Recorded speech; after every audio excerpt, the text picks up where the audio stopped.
Well, hello, folks. Welcome to another episode of Whiskey Call-In here. Thursday night, gonna settle back and we're gonna try a couple different scotches tonight. I just started to discover this, but I've never tried this before. This is the Talisker. Give you guys a good look at that. This is aged 10 years. I never tried this before, and I was in a bar last weekend and tried this, and I thought, boy, it was very unique to me for scotches.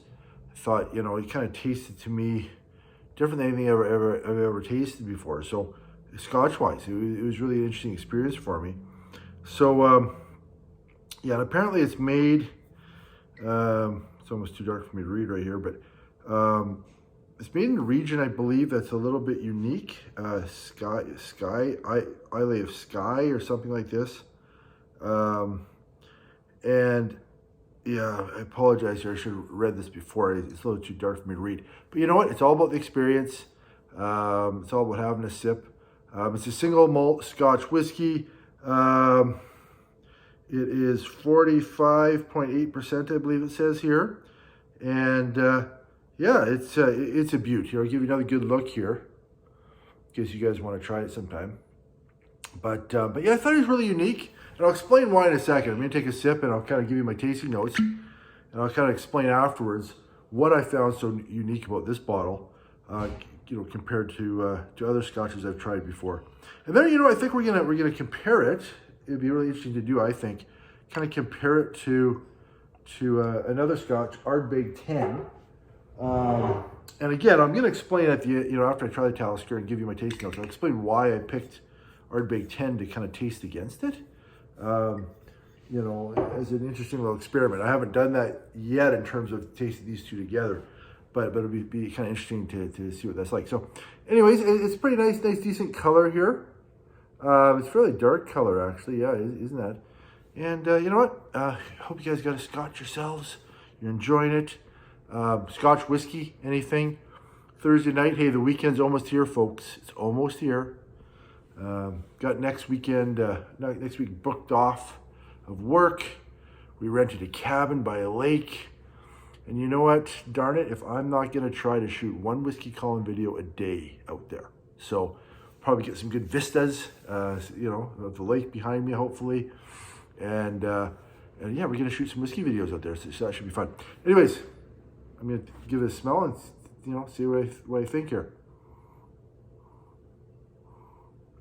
And when I smell it, it's got kind of that, on the nose, kind of that typical weedy Scotch smell in a good way.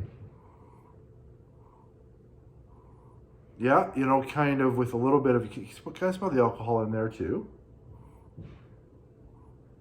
And almost a little bit, yeah, I'm kind of getting that weedy, it kind of reminds you of the same maybe nose or sense of like maybe the Iran or even a Bamor maybe, it's got that kind of a smell to it. Let's have a sip and see what it tastes like.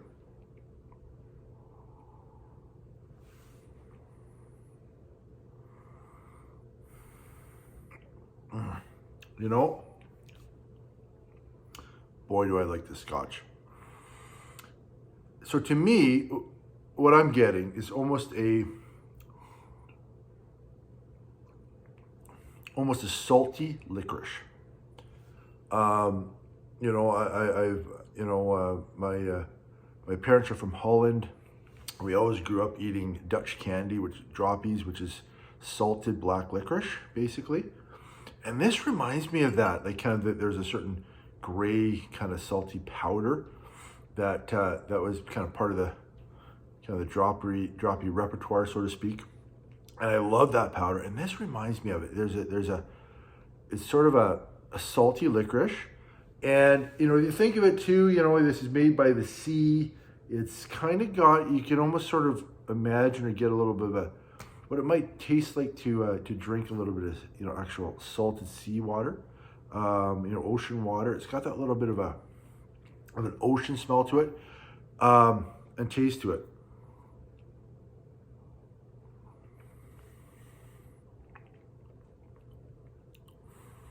You know, it's also got a really good balance of, you know, of heat and spice. It's got a bit of heat and spice, not overpowering, but enough that just sort of gives it character, makes it an experience. This is a beautifully, to me, a beautifully balanced Scotch. You know, the thing is, you know, most Scotches I've tasted, you either, you know, you got the peated side, you've got the non-peated side, of course, you've got the, you know, kind of a little bit more fruity, a little bit more, you know, kind of a spiciness to it. Like, you know, there's lots of variety out there, of course. But all of that, I don't think I ever recall tasting one that's got a little bit of a salt kind of element to it. So it's really interesting to me, you know. You know, I also drink a lot of, here in Canada, we have something called the Clamato juice, which is kind of a mix between a kind of, I think, a tomato kind of broth and with sort of clam juice. If you ever had it before, it's sort of, you know, it's got a certain type of saltiness to it. This, of course, does not really taste like tomato juice per se, but there's a certain quality to the saltiness in Clamato juice that I'm actually getting out of this Talisker, which is awesome because I love it, and I just love the option and the variety of having that in a whiskey. Like this is really, really nice.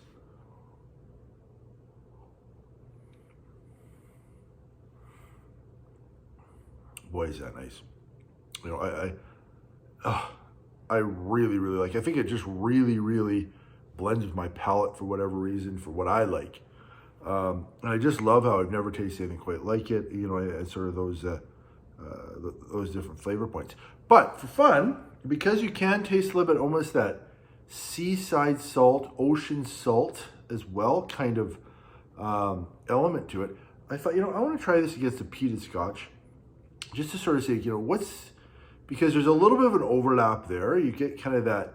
It kind of starts to me like a kind of a licoricey, salty flavor, but then it kind of slowly moves into a little bit more of a, you know that kind of sea salt like I'm talking about, and then that sea salt you could feel like it's not too far of a step from something peated, you know. So I thought, you know, it'd be interesting to try, you know, to try Ardbeg against this, and yeah, so we'll do that in a second here. That is really, really, really nice. You know, that's what I gotta say. Just a gorgeous, gorgeous taste to it. You know, yeah, I'm just stalling here because I just realized I forgot to grab another glass to put my Ardbeg in. So, but this is the Ardbeg I'm gonna be trying, Ardbeg 10, and you know, I'm very curious. You know, what the compare contrast between those things are gonna be. You know, I'm going to get up here and I'm just going to go get another glass and talk as I go. How's that sound, folks? Yeah, so I really hope you're enjoying the drinks yourselves here. You know, it's nice Thursday night. Always a good excuse to have a drink.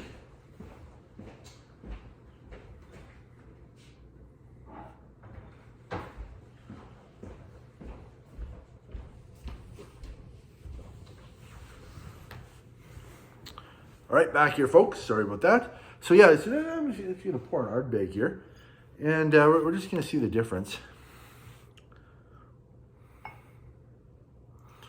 And maybe cleanse my palate here too in the middle.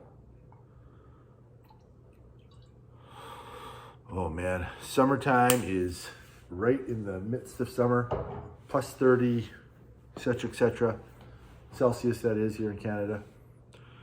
Clear the palate here.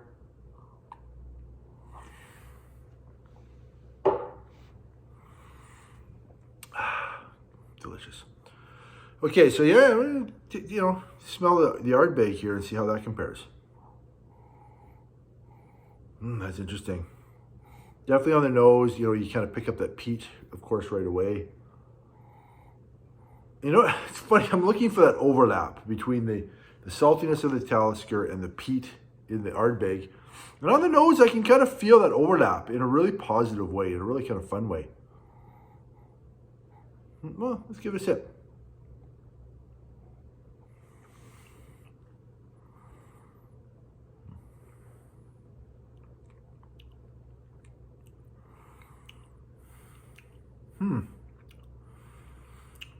It's funny.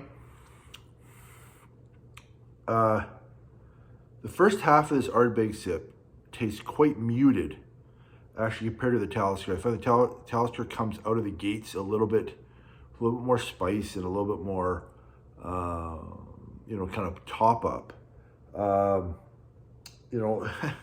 In comparison, usually, Ardbeg 10, it's a pop to it right away. Although Ardbeg 10 is not super,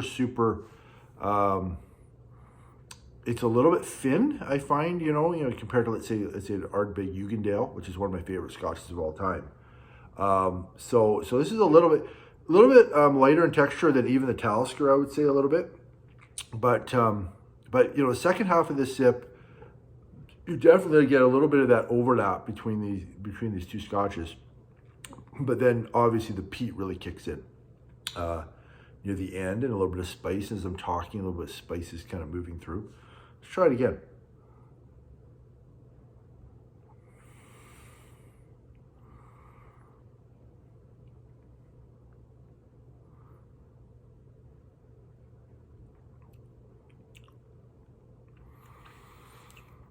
I gotta say, that Talisker really stands up against this Ardbeg 10 for me. It's almost like the Talisker saltiness I'm talking about is richer and more complex and more eventful, more balanced, somehow all at the same time, compared to the peat in the Ardbeg. And usually, peat in Ardbeg is a fantastic Scotch, but there's something it almost comes up against the Ardbeg and just says, you're a one-trick pony comparatively in this particular tasting. One-trick pony is way too harsh. I love Ardbeg, but it's interesting. It tastes definitely somewhat more muted overall. Of course, you get that peaty punch out of the Ardbeg, but it's not as eventful. It's a little less dimensional and just a little bit more muted overall.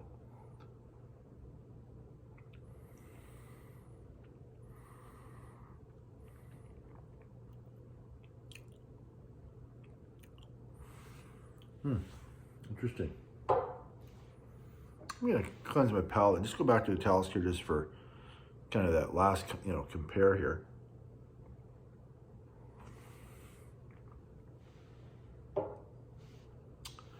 Give this a shot here.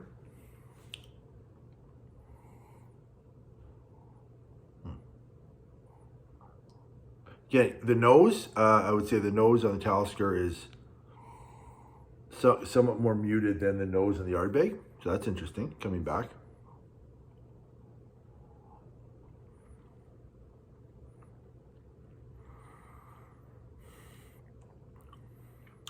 Yeah, there is just an explosion of flavor.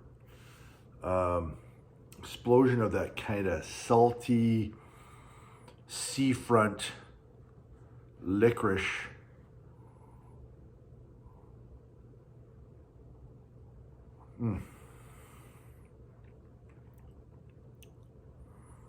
Man, do I ever like Talisker. And this is the first, I said I tried in a bar and I'm like, wow, I haven't tried something like this before. But the the 10-year here, I really haven't done much research about how many other types there are of Talisker, age statements, all that kind of thing. But I'm definitely going to get into some other varieties of it. There's almost no question. This is absolutely fantastic. I highly recommend it. And by the way, I would highly recommend Ardbeg on any day, anyway, as well. But today this Talisker, I'm really, really liking this Talisker. I'd say I'd rank it very highly for me. I'm semi-aware that maybe there's just something about the Talisker that really appeals to my palate, personally. So I'm not sure if it's for everybody, but boy, do I like it. So, folks, have a great evening. Look forward to a number of Whiskey Column videos coming your way over the next little while, I think. And this is that'll be a lot of fun. Have a great Friday tomorrow, and a great weekend, and we'll talk to you again soon.